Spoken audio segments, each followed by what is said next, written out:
Gonna go do some cool stuff, you know? We're on our way to King Fab Customs. They have been doing some 3D scanning for stuff. We've got bonnet mounts to run my UHF. I have got through Oricom, absolute bunch of legends. They've hooked me up with a discount code, which I will have at the bottom here for you. We've also got stedi. We went with the stedi C4 cube lights. I've gone a bit of a stormtrooper vibe. Went with the white lights. I think it'll look good on the car. We'll head over to King Fab now and go suss it out.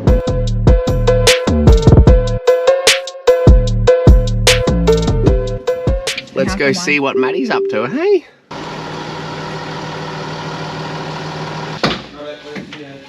We're gonna make a spot to put all this in. Oh, so much sand. Bro, how's I start saying stuff and then I get like mad brain fart and I just lose track of what I was saying? Basically what we're doing today is 3D scanning all here to be able to run a storage compartment for the recovery ropes and hitches and all the rest of it.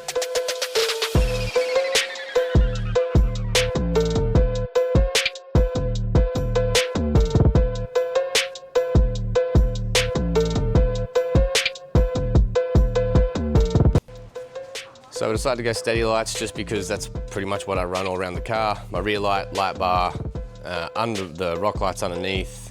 Basically everything's all stedi lights, so we'll just stick with them. I like to go the white just for something a little bit different. It's not the same old, but we'll get this scanning up and go from there.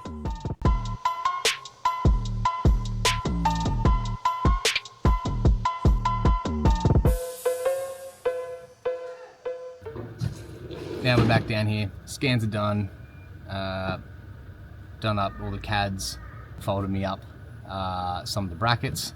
So we're going to test fit them, make sure they fit all right, and then if everything fits good, then we'll get the good ones underway.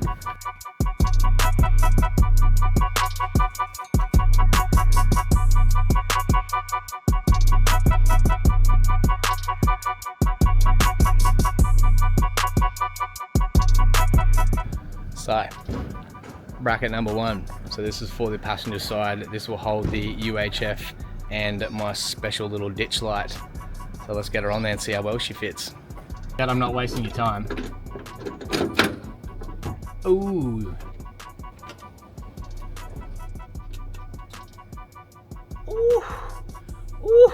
The brackets do fit like a glove.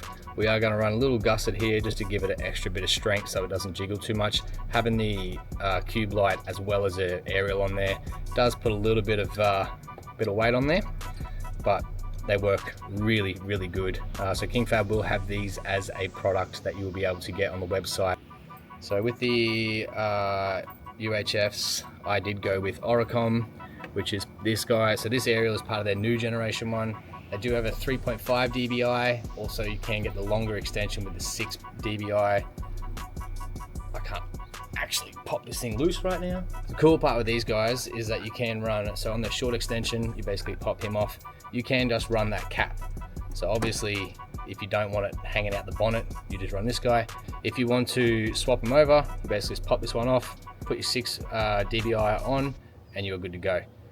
Around town, all the rest of it, up the beach, obviously the easy stuff, I'll pretty much only ever run this guy because the other one's probably a bit too long for the bonnet, or the actual UHF as well. Hang on a second. So this one is the 4200 XP, so this is their new generation one. It has full RGB, so you can change whatever lights you want on it as well, which is pretty bloody rad. Now these guys are a dual receiver, so you can get 2 channels at the same time, which is pretty helpful, or I mean I think it is anyway. Full pass-through system, so if you've got a aftermarket pass-through point, you basically just run it through that and happy days. So it's 15% off their entire automotive range. So basically all their UHFs, they do like wireless cameras, TPMS sensors, yeah, the list goes on. There's heaps of stuff, full RGB lights as well. But yeah, jump on their website, you can get 15% off at checkout, and yeah, get yourself a mad deal on them.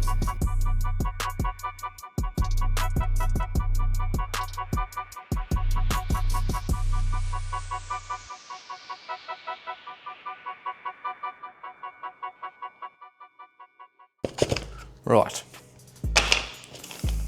you want to keep that little pad that comes with the light. Makes life a lot more handy. Decided to go the white ones, a little bit different. I'm happy with them on the car. I think they look rad.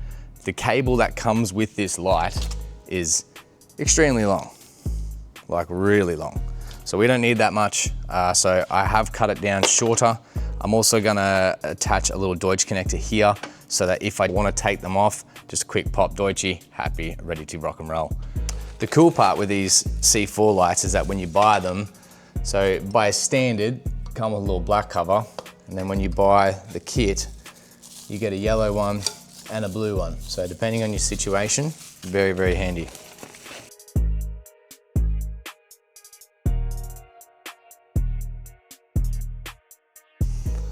Can you see that little flamey boy? Shit's hot.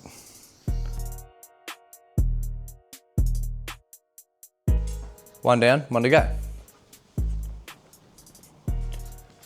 And this is why it's a good idea to always keep stuff pretty much spot on, or I can split this in half, and happy bloody days. This stuff is a bit different to your regular tape. This is Car Builder's underbody loom tape. So this is like a soft material one, works really, really good. I'm a massive fan of this stuff, so we'll tape a bit around there and then get her back on there. All right, let's get this bad boy back on. The bolt that Stedi give you is a tad long. It is a round dome head, but it is a tad long for what we want. Smaller bolt to help fiddle this in nicely. Put a little rubber stopper on there. Does help with keeping it so it's nice and firm. Doesn't want to fall off or anything silly like that. But yeah, let's get this thing on.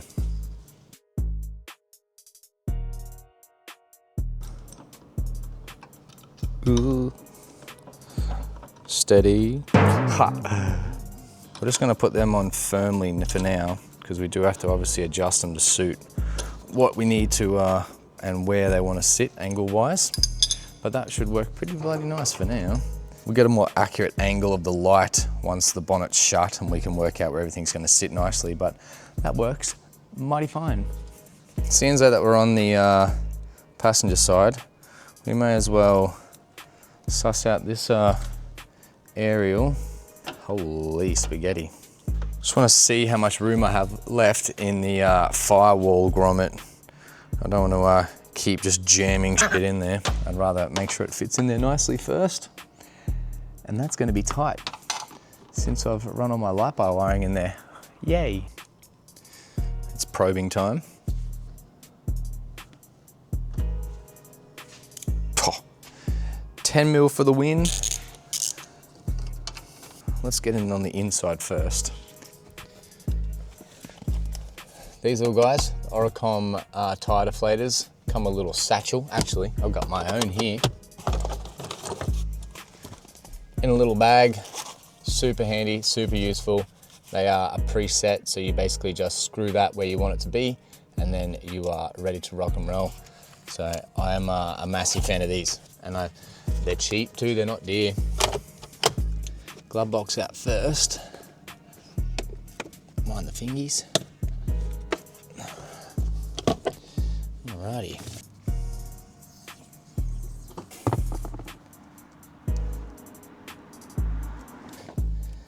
And just like that, now we have all 3 cables in.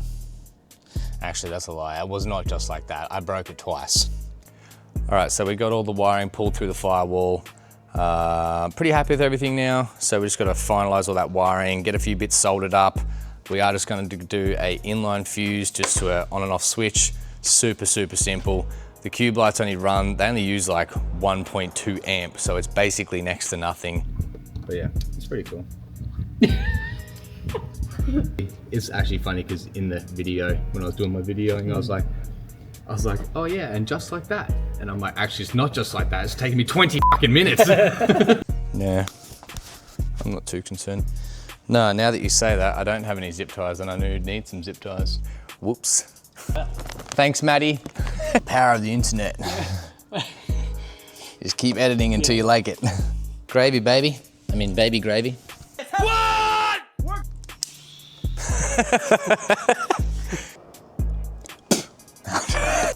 A bit rowdy. Makes me paranoid, eh? Well. I've been nuked too many times from this shit. Ready? Oh. Gotta bust sunnies out for these.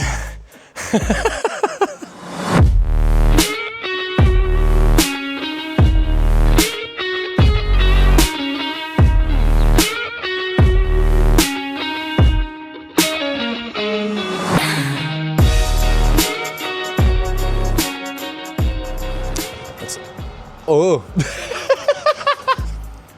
Trying to crack into this bad boy. So obviously got your basics, handpiece. Does have obviously the UHF itself. Extension cables, so that way we can route them wherever we want. Does come with the magnetic for this guy, right here. That way on, have it wherever you want it. Bit of tape, screws, your wiring for it, and basic frame. I'm not going to use this, obviously. Let's get it all in the car. So, just trying to work out where is going to be the best position to run the pass-through switch. It is a 20mm hole. Volkswagen, in all of their wisdom, thought it would be a really cool idea to run no blanks anywhere in this car. So we're going to make our own blank, but I just have to build the courage up to drill that size hole in my dash somewhere. Yeah, it's not like, oh my God, wow, that's so rad. I really don't want to drill this big ass hole. Coming. I'm not keen. Nah, I don't know. Where you doing? So we just got to run a 20mm, it's about 20mm hole in the dash somewhere, but we're going to work that out now. Right there we go. That's a 12-volt socket. The pass-through literally is the same profile as that hole.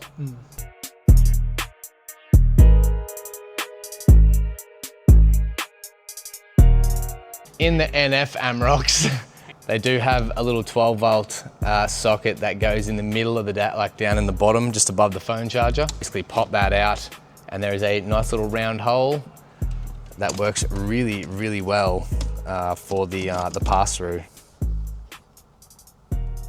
And it looks factory too, actually, doesn't it?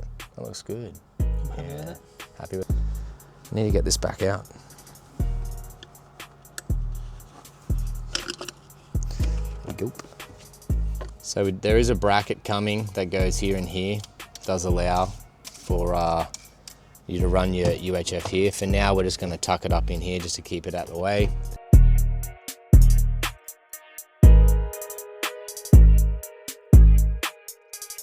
So you can change it to whatever color that you are vibing on for the day.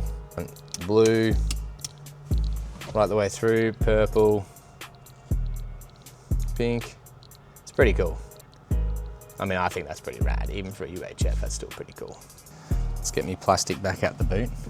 Oh, don't look at that. Oh, that's the next sneaky episode up. We've got some more goodies coming. We are done. So UHF's all installed, ditch lights are installed, aerials all installed. Pretty damn stoked on how this has all turned out. I was really, really happy with that 12-volt socket just popping out, and then we can swap it over with the pass-through. It does work extremely well. So yeah, really, really happy with that one. All right, that is us for now. If you do want to see more stuff for the Amarok, make sure you like and subscribe. Massive shout out to Josh for coming giving me a hand, really appreciate it. We do have more stuff lined up, but I can't tell you yet, but you'll just have to wait and see. So I'll leave you with some tasty B-rolls. Cheers.